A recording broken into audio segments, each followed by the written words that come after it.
done it in the Stubbe way back, and the family had 2 kids, a boy and a girl. Maybe down 3-4 miles on the road, they had kids, So they talked. Our grandparents, our parents would talk and say, "Hey, will it be all right if we got them together?" Yeah. So they. My mom and your grandmother. Yeah, my grandma and her mom walked up here, which is about 3-4 miles back this way. Yeah. Brought us together. Well, they're talking, visiting, and they made us go out. You kids go out and play. So we played around that way. But we didn't know what was going on, but they did. So, hey, maybe they're going to be okay. They're playing nice together, So those kind of things. And how old were you approximately? Yeah, and if they're How old were we? probably about 10, 11, I think I was 9. 9? Yeah. No, I think it was earlier than Because it's that. 2 years. Because I went to school when I was 5, out residential school. Okay. So it must have been about 5 years old. Us kids, and 5 is about like 10. Yeah. But anyway, that's the way they done it a long time ago. And we got together, and not only once we would come and visit. And, hey, they're liking each other, that kind of stuff. And I guess there is some that scrap, Yeah. Well, they can get along, we can't do it that way, so they forget about that. But that's the way they done it in those days. Yeah, yeah. So,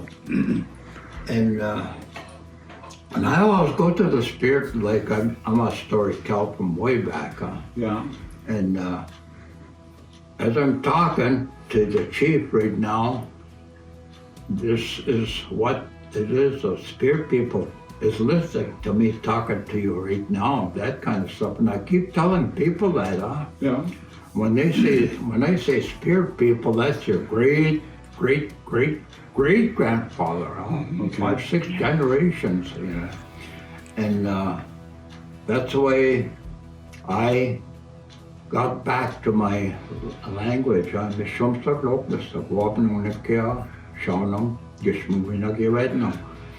That's the way I really pushed myself to get back into the native language, Chippewa, which they beat the heck out of me to get it out of me, Yeah. culture and whatever we lost those days. Yeah. And that was all part of the residential school Yeah, thing. so Yeah. when I got into that, when I took those marriage vows, hey, I was really scared. I took the marriage vows.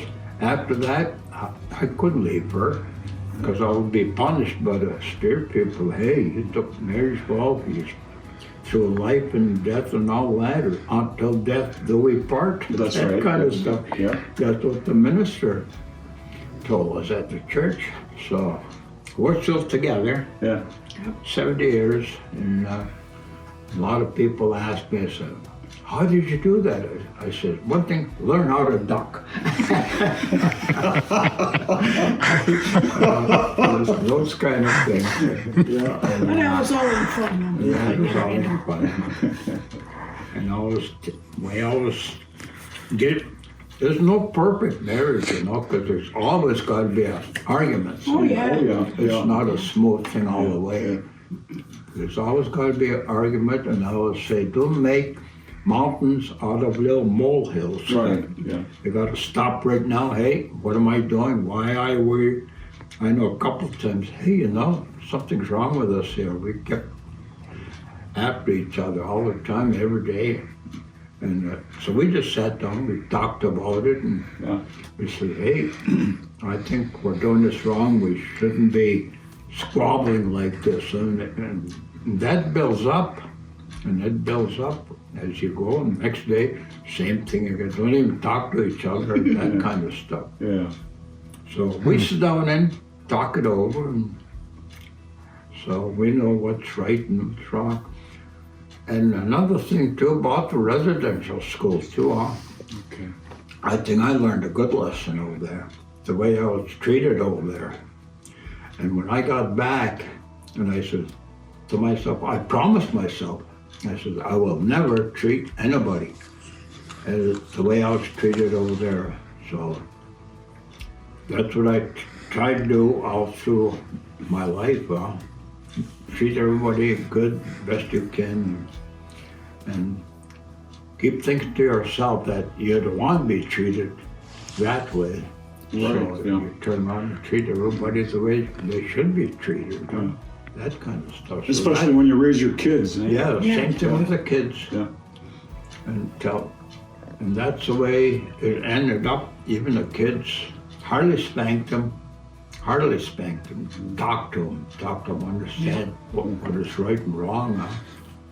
So that way, I think that kind of helped. The kids helped too. We kind of grew up with them too. Youngsters, we got married. I was 20, she was 18 when we got married. And here we are. So, Yeah. little story. Yeah. Nobody's got boots on, and so we're not going to be thick.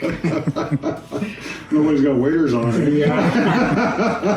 So Really be thinking. every day we say good morning, Yeah. good night, and my way I say thank you to our spirit world Yeah. giving us for another day Yeah. Yeah. east.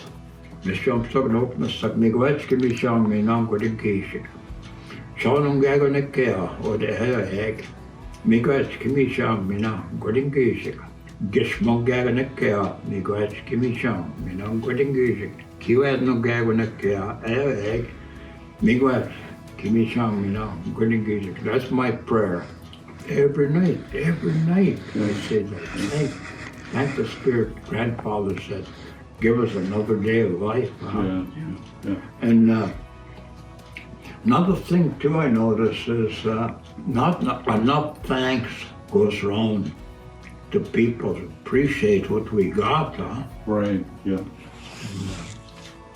And, always asking. Everything you do, even a favor, how much am I going to get paid? That's those little things, No thanks. So it's got to be thankful for what we got, thankful for what's happening. Yeah. Thank you for you people coming over, Chief. And thank you. Jimmy Gretchen. Oh, you're very welcome.